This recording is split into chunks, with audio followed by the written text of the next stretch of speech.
Hello, good morning. आज आहे Sunday. सकाळी-सकाळी मस्त रेडी झाली. चहा नाश्ता घेतला आणि बाहेर जायचं ठरलं होतं. कारण मला काही गोष्टींची शॉपिंग करायची होती. पण गोष्ट अशी झाली की मला काहीच आवडीचं मिळालं नाही. त्यामुळे पूर्ण दिवसच वेस्ट गेला. खूप जास्त मूड ऑफ झाला होता. त्यानंतर मग अशाच फ्रेंड्सची वगैरे भेट घेतली आणि यायला जवळ-जवळ 3 ते 4 वाजले होते आणि स्कूटी घेऊन गेलेलो आणि रोज स्कूटी चालवून कंटाळलेली मी. असं मागं बसलं की खूप मस्त रिलॅक्स वाटतं. ना सिग्नलचं टेन्शन, ना कोणीमध्ये यायचं टेन्शन. मग मस्त जाऊन आलो संडेचं. त्यानंतर आल्यानंतर मग जरा बाल्कनीमध्ये वगैरे चक्कर मारली. तर मागे मी आता एक कोथिंबीर आणली होती, गावरान कोथिंबीर होती. मग त्यातली मी फक्त एक काडी नेऊन अशी लावली होती. तर बघा तिची किती छान ग्रोथ झाली. एक 8 ते 15 दिवस झाले असतील तिला.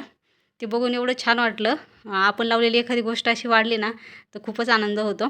मग तिला कट करून म्हटलं आता तिला इथे भाजीसाठी वापरावी आणि परत येईल मग ती. त्यानंतर हे पाम ट्री घरामध्ये असतं ॲक्च्युली सिरॅमिक पॉटमध्ये. पण त्याची माती सुकत नव्हती त्यामुळे ते बाहेर ठेवलं आणि त्याच्या जागेवर हे ठेवलं आहे. तर हे कसं वाटतं आहे हे प्लांट आहे ह्या सिरॅमिक पॉटमध्ये मला सांगा कमेंट करून नक्की.